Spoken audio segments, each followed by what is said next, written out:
Hey, what's up, Entourage? You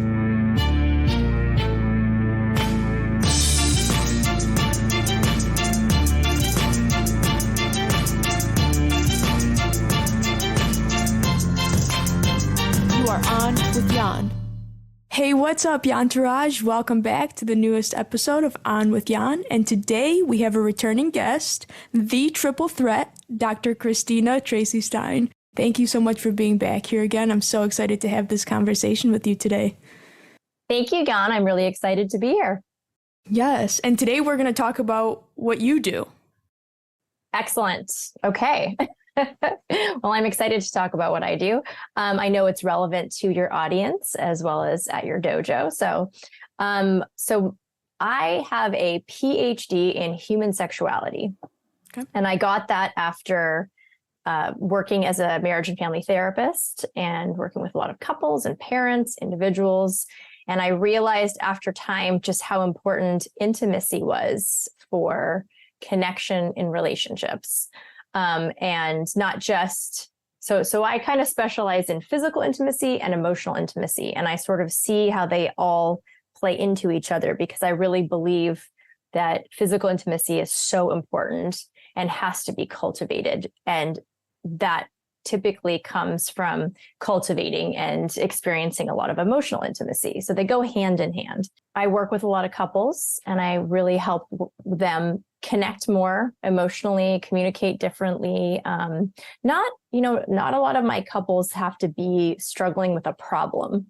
Typically, they come to me initially because they're not having as much sex as they used to have. So one person is frustrated because they want more sex, and the other one is frustrated because they feel like they don't want to have any more sex, or they're just not as interested. Maybe they have low desire, which is a really common thing, especially for parents who have young kids. Trying to find the time to have sex and physical intimacy is just, people want it to be spontaneous like it once was in the beginning. And they're really reluctant to schedule it or create structure, which is actually the best approach to ensuring that there's physical intimacy. I typically will say that, like, one of the first things I recommend with people, with my couples, is to schedule a date night once a week, whether it's going out somewhere or whether it's just setting aside designated time that is about the two of you, that's about your relationship. And out of that is also a commitment to have some kind of physical intimacy. So whether it starts out really slow, couples who haven't been intimate for a while, like, maybe it's a massage, maybe it's a shower together, maybe it's even like sitting closer on the couch together, depending on how far apart they are physically. And then it moves into sort of just committing to investing in that physical intimacy. But part of the date too is about connecting, like getting to know your partner, cultivating that friendship, that emotional connection. And the emotional intimacy, would you say, has to come first or should come first before the physical intimacy? I don't know that I would say should. Okay. I think that typically what happens is that when the emotional intimacy kind of is deteriorating, right? Whether somebody's feelings get hurt or there's like a lack of connection, or I have like several ways of enhancing the intimacy, the emotional intimacy. And I think when those things stop, then there's this distance in the relationship. And typically, and this is a general statement, so this is not always, but typically men want to physically connect to feel close to their partner. And once they physically connect, they feel more open to the emotional intimacy. Whereas women typically, in general, really need that emotional connection, that, the communication before they feel ready and willing or interested to be physically intimate. That's interesting. Yeah. And it's just a difference between, in general, again, men and women. Right.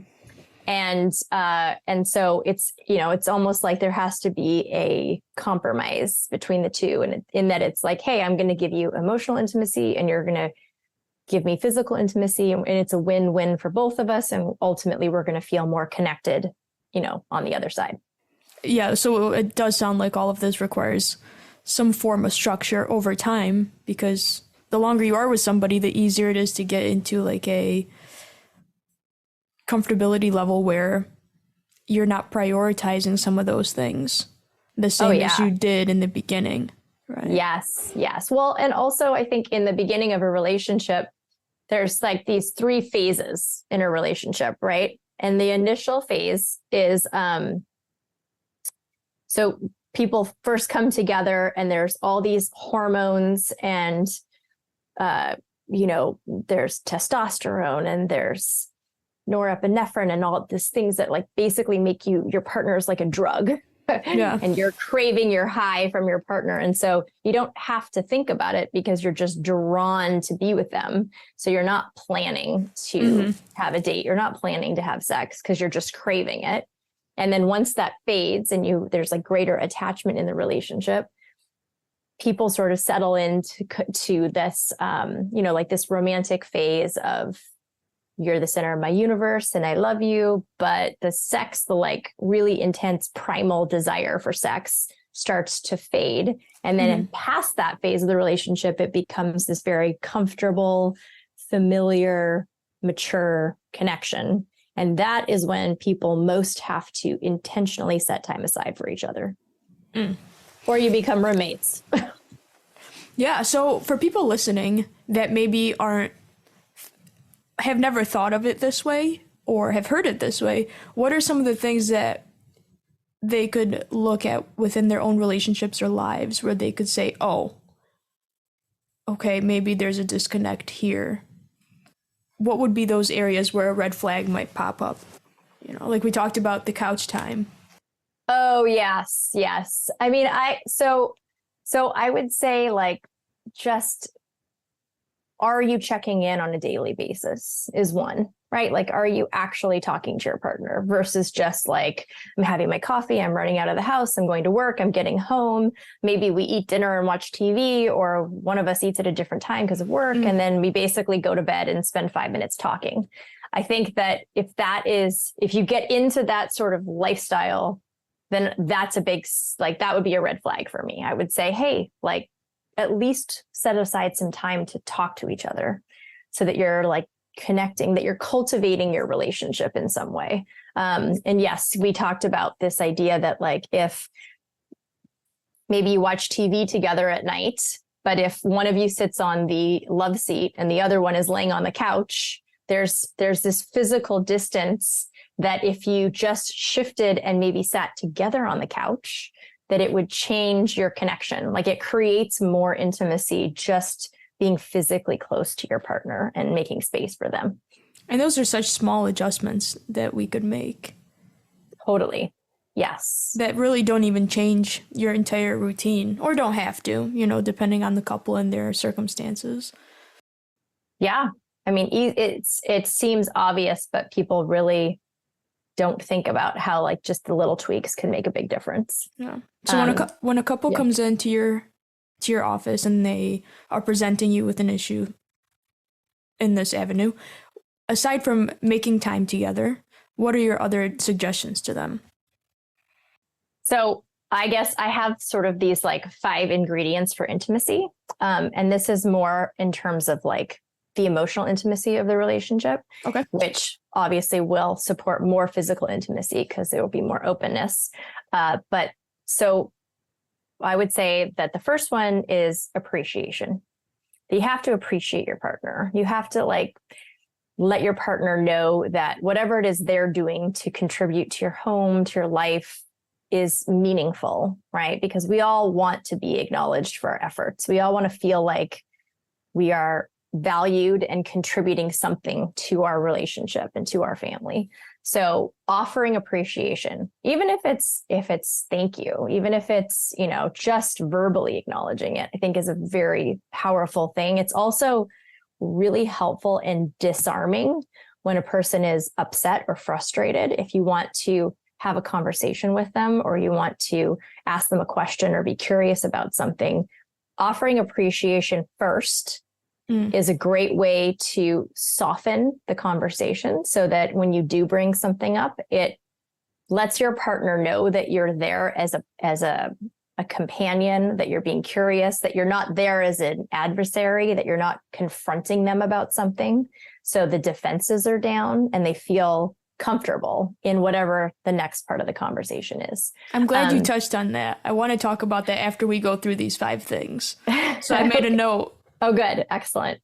So you said showing appreciation, and how many ways are there to show appreciation? So we verbally, physically.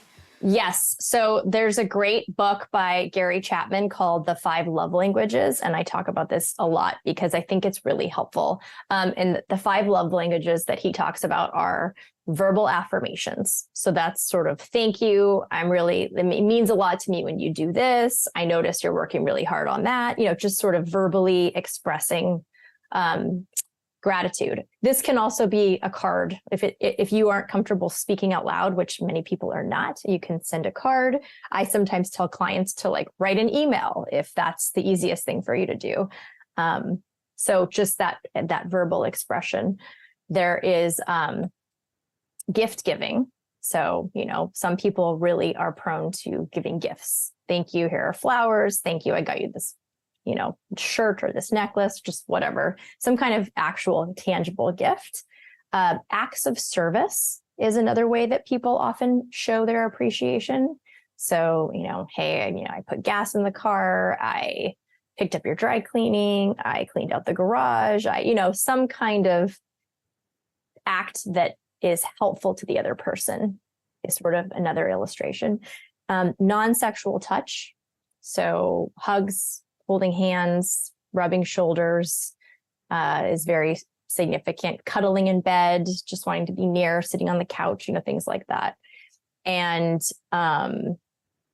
quality time is the 5th one. So spending quality time together where you're giving your partner undivided attention. So, and it's interesting too, because a lot of times we will give to people around us what we most want to receive. So that's helpful if you can't decipher what your partner's love language is. That is such a good point. Yeah. But you also, so we give what we want to receive, but we also need to make sure that what we're giving is what our partners want to receive.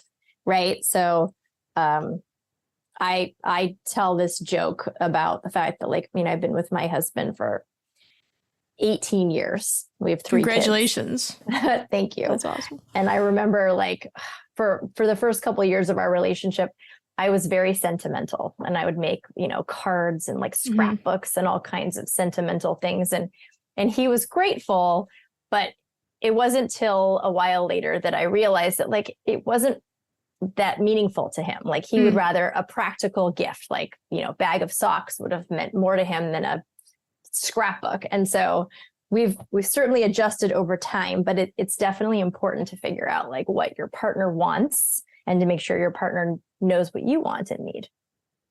Can you look at the way that your partner is maybe showing appreciation to you so that way you can say, okay, maybe that's how he would like it?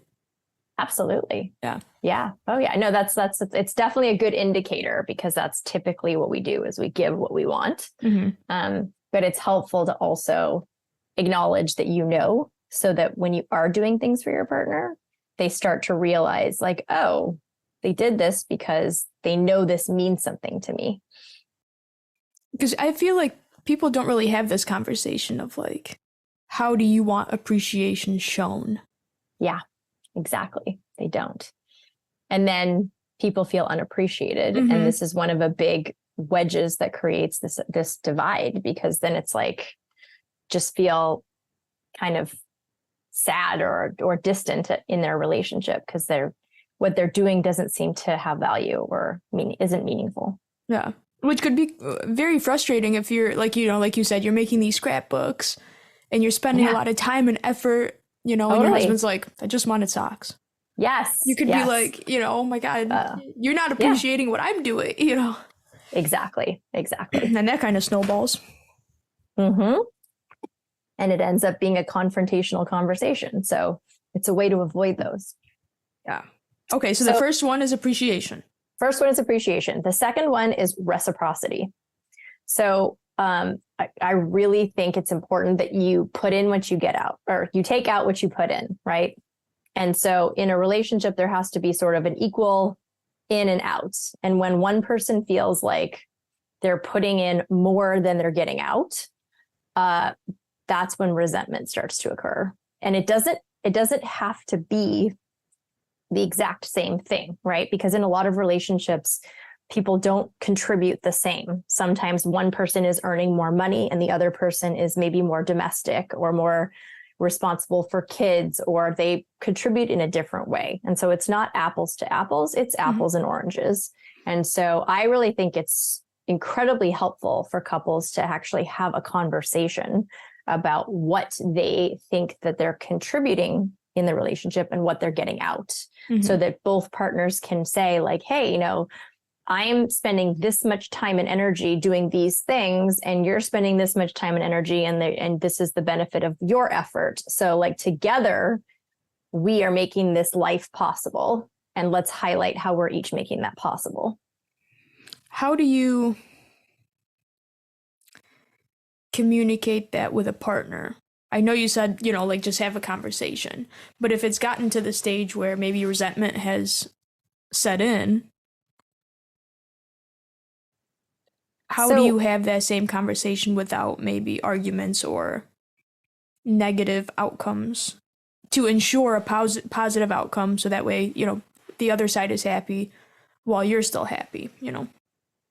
Well, I would start with appreciation, right? Like if you like, again, this is a little bit of like that idea of disarming the other person so that it's like a productive conversation.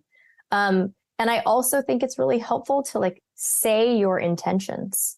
So if you offer appreciation and then you say like, hey, there's something I really want to talk to you about because I think it could be really good for us, or I have this idea of how to like make things better in our relationship or make us both happier, or just, I heard this, you know, you can even say something like, I heard this thing on the radio today about how if you talk about this, it can really help overall relationship satisfaction. You know, people are much more open to like constructive development, like versus something is wrong, we need to fix it.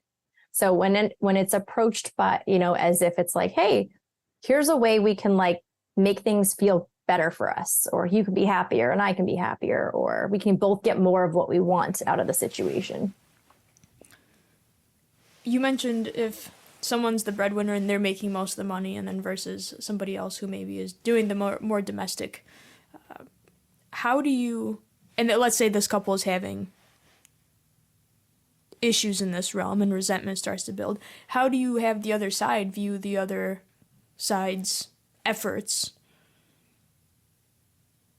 Well, this is a really common dynamic, obviously, right? Yeah. And I feel like what helps is sometimes you have to break it into numbers, right? And if it's about, well, I'm making money and you're not, and you're getting groceries, but that doesn't, like, you know, how do we measure that effort in a way that matches or can be compared to a paycheck? And I think that it's sometimes helpful to say, well, like, look, if we hired a nanny, it would cost this much an hour. If we hired a housekeeper, it would cost this much. If we hired somebody to run these errands or to spend this time, you know, paying bills or this or that, and break it into more of like numbers, then that can often be a helpful way of being like, this is a way to measure my effort in the same kind of way as your effort. It's not exactly, but it does help to be like, oh, if we hired a nanny, it would be, you know, $800 a week or 500, you know, depending on where you live. Right. And then suddenly you add it up and it's like, oh, okay, well, you are contributing by us not having to pay that money. Yeah, I think that's an important one, because when people have families and they have kids, that dynamic is pretty common. Yes. And kids in the mix, I think, makes it even tougher, because not only are you not having enough time with each other, but then this other stuff, one person's making the money, the other person's doing all the housework, they're taking care of the kids, and then it's kind of can be lopsided. It can definitely, but from a viewpoint. From a viewpoint, but also, when you think about it, like if you as a parent have the opportunity, if you are able to stay home and take care of your kids because you can get by without two incomes, that is a priceless thing. I mean, to be able to like be the parent of your child. I think it's really hard for people who have to work or have careers that they have to maintain. And so they don't get to have the freedom to stay home with kids or, so it can be seen as, I don't know how you would put a price on time with your kids or investing in your family based on your family values. So. Right. Yeah, that's a very good point. Yeah. So the third one is quality time. And I know that's also a way of offering appreciation. But to me, I think it's the number one thing. Like you actually have to spend time with your partner to maintain a partnership, right? You have to have conversations. You have to know where they're at. You have to know where they're, feeling good and where things are challenging and, continue to invest in that connection, which is why I think having a weekly date is so important. Just that weekly designated time. I mean, that is one of the most surprising things is when I first start working with couples and they'll be like, well, we go out like once a month for sure. Once a month we go have dinner with another couple or we go out to a show or something. Yeah. And it's great. We have a great time together. And it's surprising because for me, like if you're with another couple, right, or you're with your kids or you're with your family, you're not together. There's like other people you're having to pay attention to. And so it's not the same. It has to be regular. It has to be a weekly thing, whether it's out or it's at home. It just has to be a commitment in terms of if you want to have that kind of relationship. Yeah. And something to that, Ryan and I actually this past weekend just went to the mall because we have an event coming up and I needed to get a dress. And although we went to the mall together, a lot of it has to do with me like talking to whoever's talking to who's helping me pick this dress. And then I'm like looking at Ryan like, do you like this? And he's like, yeah, it's fine. And although the intention was to like go spend this time together, I quickly realized, because right after that he was like, do you want to grab a coffee? And I was like, yeah. So we walked out of the store and we went and sat down and I had a tea and he had a coffee. And it wasn't until then that quality time really kicked in. Totally. Because although, we drove to the store, we're there together, it's, like you said, the distractions of everything else that we're trying to do within that time frame is taking away from that, sit face-to-face, belly-to-belly, and spend that time. That's a perfect example. Yeah. And that's why, and that's really great that you went to the mall, but it was like sitting and having a coffee and a tea that like felt connected, which is just... It just means like you don't have to go anywhere and you don't have to spend a lot of money. You could just be like, hey, let's have a date in the living room and we'll have a drink together, whatever that drink is. But like we'll sit and talk and like at home. So it's easy to make this happen. It's just a matter of setting the time aside. Yeah. For us, I think sometimes it's tough to do that at home only because sometimes we bring work home, and because sometimes that line gets blurred, sometimes it's helpful to leave that environment, even if it is just going to the mall or just going to, a walk. Yeah, something out of the house. Oh, yeah. Yeah. And we talked about changing environments, right? When someone in your very first episode. Yes. And I do think that leaving is better than staying. But I want to just emphasize that, like, for people, like, one of the excuses I get is, oh, we can't afford to go on a date right now. We're really saving money. Or like, I'll get that we don't have childcare. Like there's a lot of reasons that people come up with where that they can't. And so I'm saying like, no, you can stay home. Yes. You can put the kids to bed and designate the time after bedtime. Or if they go to school, you can take an hour in the morning and try to have some time there. Yeah, that's a very, very good point because Ryan and I don't have kids yet. So the childcare and that very good point for people to say, well, like, I can't do that. I don't have someone to watch my kids. So, yes. But also for you and Ryan, right? Like you could just maybe if you bring work home, go to a different room in the house that you like don't spend much time in, or, Right. have a work-free zone. And I think we talked about this last time we talked, and the parallel experience where you might think that you're spending quality time together, Yeah. but you're just in the same room doing different things. Uh-huh. Yep. You'll explain this better than I will. Well, and so that's another thing that comes up is people are like, I feel like I never see you. I feel like we never spend time together. And the other person will be like, well, I see you all the time. I saw you this morning when we were getting ready to go to work, and we're together every evening, like we're eating or we're putting stuff away. And it's like, for one person that feels like they're having quality time or they're together, and the other person is like seeing it as a parallel experience. So it's not actually connected to be existing in the same space.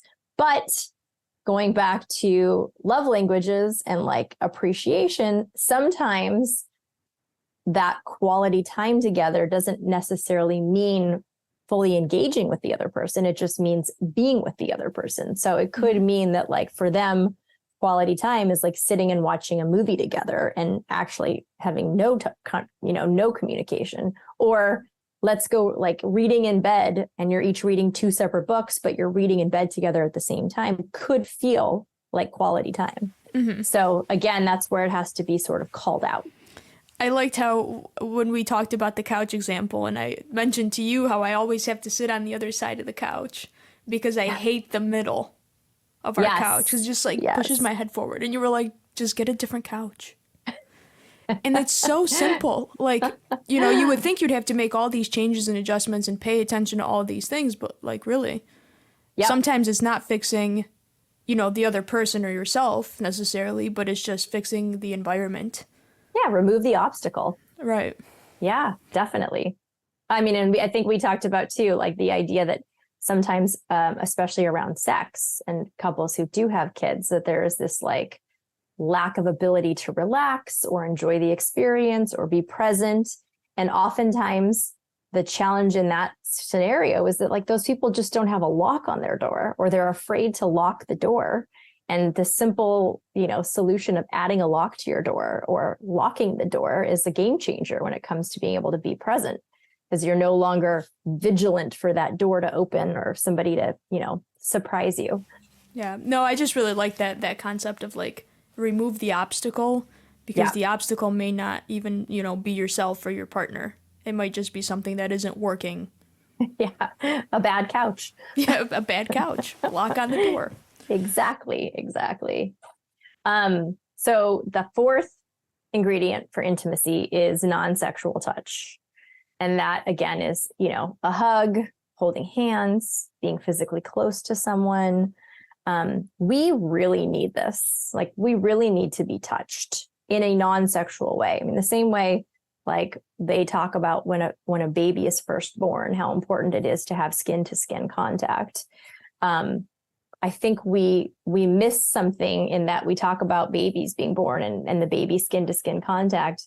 And I really think that we need that contact our whole lives. We need to be touched, and we need to feel it's incredibly soothing to hug somebody or to be physically close to them. And it actually, I mean, there's all kinds of research on it, shows that it affects our cardiovascular health, our nervous system, our breathing, our respiratory, like so much of our stress response, that sort of fight or flight that gets triggered throughout the day, can be relaxed from just having that physical contact. If you were to give people listening a challenge with giving their partner a hug, how many times a day is the challenge? Ooh, I would say we'll be realistic, because I'm sure people have different work schedules. How about you hug your partner twice a day for at least a minute? Okay. And you hug your partner and it's belly to belly hugging. So none of this like leaning over with a little pat on the back kind of thing, or the side hug or whatever. I want you to like come and put your belly to your partner's belly and wrap your arms around each other and like just hold each other for a minute twice a day. And you don't even have to talk, right? You don't even have to talk. You definitely don't have to talk. You just have to like be in that space for 1 minute. Yeah. I think that's an important one too, because I feel like if people aren't naturally affectionate in a physical manner, they have to go out of their way to make sure that they do that. And that again goes into the very first thing that we talked about, which is the appreciation point. Yeah. Yes. And it just has a huge effect on calming things and connecting things. And I would say if you want another challenge, I know this is sort of a side tangent, but for those of your couples listening who the affection piece is not a problem, because non-sexual touch is oftentimes not a problem for couples, they're very affectionate, then I would say my challenge for you would be to have a kiss that lasts a minute. Okay. And not a peck, but a more intimate kiss that doesn't result in anything, but to just let yourself kiss your partner in a more erotic way before you separate and when you come back together. And I like that one. See how that affects your relationship. How long do they have to do this for? A week, 2 weeks? I mean, I know in theory, like forever, but just to see a difference. Give yourself a 2 week time. Yeah, I think 2 weeks is good. I think that's, that could be fun, and then sort of opens the door to other conversations. No, I like that a lot. It's the challenge part, I think, is the fun part, because then you can work together. Like, can we do it? Yes. And then maybe give yourself a prize if you actually do it. So there's sort of like incentive. I love that. So the fifth ingredient is navigating differences. And what I mean by that is that like people are different. People do things differently. But when people get kind of connected to their way as the right way and their partner's way as the wrong way, then it becomes this power struggle of, are you going to do it my way? Or are we going to do it your way? Are we doing it the right way or the wrong way? And the frustration builds around that versus, oh, we do this differently. So let's acknowledge how we each do it, and let's figure out what we can do to navigate around that. I think you and I talked about the time difference, where, and this is probably one of the most common differences with couples, is that like they have a different understanding of time, and one partner understands time to be very precise, right? So if it's, I'll be home at 7, then the idea is 7 o'clock, you'll be home. And if the other partner sees it as sort of a range, right, like 6:45 to 7:15, 7 to 7:30, then they will always show up within a range, but very rarely will they show up at the precise time. And so person who is connected to that precise time is going to feel frustrated with the other person. They're going to feel devalued by the other person. Every time that person shows up at 7:15, the precise person is already pissed off and feeling frustrated and doesn't want to have dinner with them anymore and is done. Whereas the person who shows up within the range doesn't understand what they did wrong. And it's this misunderstanding that can easily be solved if the person who subscribes to time as a range does not give the precise person a precise time, but instead gives them a range. Like, I will be home between 6:45 and 7:15, and tries very hard to show up within that range. But if you can't get there by 7:15 or within the range, you manage expectations by telling the person in advance, not after the fact, not like, hey, I'm late, but hey, I've got to shift the range. It's going to be more like 7 to 7:30. Yeah. And then you prevent a lot of irritation. I'll call myself out on this one. I am definitely much more of a range person when it comes to certain things. So when it's like getting ready to leave the house. Yes. And I'll say a precise time, but I'll end up being ready in a range time. So, you're talking directly to me. Because you're hoping to be ready by the precise time, but you give yourself a little cushion. Yeah, for sure. So that one's for me. But no, I think that's super valuable to hear and know, because as a person that gives the range, you're absolutely right. You're like, it's not that deep, like. Yeah. Why are you so upset? We're just going to see my parents. Like, it's it's fine. They know, like, we'll be there. Whereas, for Ryan, it's like, but we said, 2:00, or we said 3:00. So yeah. And it's very disrespectful if you tell somebody to be there at a precise time to not show up at that time. Right.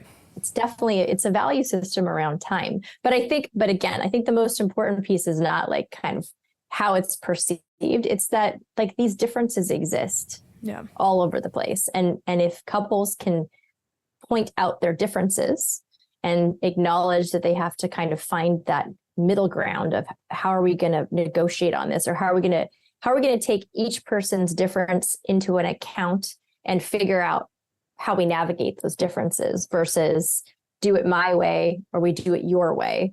We do it our way. And it's so funny that all of these things throughout the 5 that we've talked about are not necessarily the reasons that we get with our partners or stay with our partners. Some of these things you don't really realize until after you've been with them for so long and you're like, oh, I didn't realize that makes you mad. Or, oh, I didn't realize like the way that we maybe communicate on this thing isn't the best way to communicate on that. Totally. And they're not deal breakers, right? No, I think part of it is that they're not deal breakers. It's like that dripping water, right? Where it's like drip, drip, drip. Mm-hmm. And like eventually it fills the bucket. But you got to, listen for the drips or, plug the leak. I like how you said they're not deal breakers, but they're also something that if you pay attention to, you can solve pretty easily. Totally. Unless, you notice them and you're like, I quit. Yeah. Couples that aren't willing to work on some of the 5 things that you mentioned. And that definitely happens. And I think that's where also like over time, if you catch this stuff or you start to like take care of your relationship, like the same way people take care of their health and their bodies, you have to take care of your relationship. The same way you invest in how you're parenting or your kids' grades in school or what you feed them for lunch, like it all requires effort. I think that like that's just kind of a tricky thing for people to realize is that like you don't just get married and then the relationship happens. You have to constantly be sort of cultivating it and taking care of it so that it's great and healthy and strong and happy. Yeah, I think you mentioned last time we talked, you said relationship is like a garden and it's not self-sustainable. And I really like that. I really like that a lot. You've got to water it. You've got to pluck the weeds. You got to make sure it gets sunshine. Because just like your physical health. Yes. You have to do the exact same thing. So it only makes sense that it's the same way for your relationship, your career and job, literally anything that we do. Yes. Yes. And the same way people are really open to improving their health or developing themselves professionally, they invest time and energy in that because they want to make it better. Yeah. And that's where I think if people can really subscribe to the idea that like you want to invest time and energy in your relationship to make it better. You don't have to wait for it to be bad because it can always be a little bit better. So why not find ways to just with intention, make it better every day or every week or however you can. If you can optimize your health before there are issues, you can optimize your relationship before there are issues. I think last time you mentioned having a code word when there's an argument. I wanted to touch on that. I think it had something to do with maybe if a person, a partner in your relationship doesn't want to talk in the moment or is upset about something, you can give each other a code word to indicate, like, yes, I'm angry, but like I just don't want to talk. Yeah, like I need some time to process. Yeah. Right. So it's a way of not, because then that's another big difference for people, right? Is like some people will get triggered by something or their feelings will get hurt and it'll be really hard for them to be able to articulate what's going on. And they need time. They need to like kind of go off on their own to like sit with what's happening before they can express it. And other people need to express it outwardly to figure out what's going on for them. So it's kind of like an external processor versus an internal processor. And so, yeah. So I'm an external processor. Okay. Ryan is internal processor. So for couples like that, like what's your suggestion? I mean, first I would say, have this conversation. Like, hey, did you know that some people are external processors and internal processors when it comes to like figuring out how they're feeling about things? I think I'm this. What do you think you are? Oh, okay. Like I would just call that out so that now you have this language around how you figure stuff out. And then I would say, you know, like have some kind of a code word, have some kind of a phrase you use. I'm always like implementing this with couples because I feel like if you can come up with a word that sort of tells the other person where you're at without having to explain it, then it sort of keeps you connected, even if you're not able to communicate about something. So that's important. You know, it's so important. And it really diffuses the angst. Yes, I would probably agree with that because as a person that would want to talk to figure something out and someone else doesn't want to talk, that's where it's like, oh yeah, like what is going on? Yes, and I imagine for you when Ryan doesn't want to talk and you're upset, which this happens with a lot of couples, that him shutting down as a way to process because he's going in makes you feel abandoned. Mm-hmm. And suddenly now you're being abandoned by him in a moment of vulnerability, which then just exacerbates everything. So it's even harder for you because you're like reaching at him to stay when he's just needing to process. Right. And it's fair for him to process the way he processes, right? Totally. Like, yes. So maybe that would be like helpful for couples with this dynamic for one person to just be like, hey, I want to talk to you about this, but I need to sit with it for a minute. Or I'm going to take a time out and I'll come back to you. Or I'm not leaving, but I need to think for a sec. Or just, dude, I'm internally processing right now. I'll get back to you when I understand what's happening for myself. Yeah. Yeah, just even simple communication like that, I think, is great. Because it lets the other person know, like, where they are. Yes. And also, if you're that external processor, to be able to say, hey, you're being really quiet right now. Are you thinking? Are you processing? Or is something going on?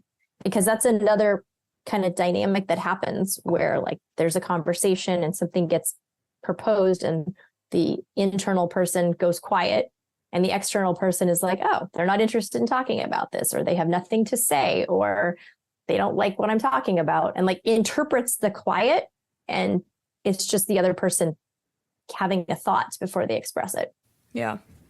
I think, for me at least, I think it's nice to have an internal and an external experience, because I think if we were both internal, that would not be good, because then no one would talk. You'd have to pull it out of each other, or in another dynamic, if you were easily triggered by each other, like some people are like very sensitive or they're very reactive, so they can't have these conversations because it's like they escalate each other. And in that case, having a conversation via email is very helpful. Like, okay. When you said this, here's how I felt. Is this what you meant? Can you clarify? Or, just kind of, because there's no threat if you're each on your own computer or throughout the day. There's like this separate dynamic of being able to think and express and then respond at your own pace. That's a good point. A lot of really great tools from you today. Thank you for that. Sure. Happy to help.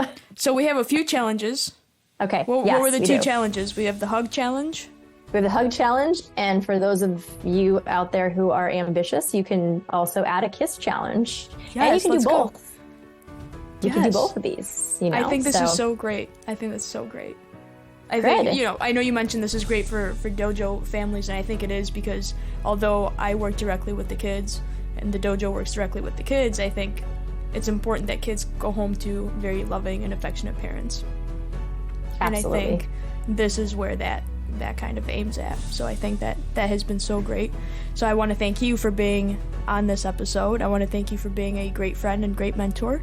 And I want to thank you all for sharing all of your insights and helping all of us on this. I'm so happy to be able to help. So it was great to spend time with you today, Yana. Yes, thank you. Thank you.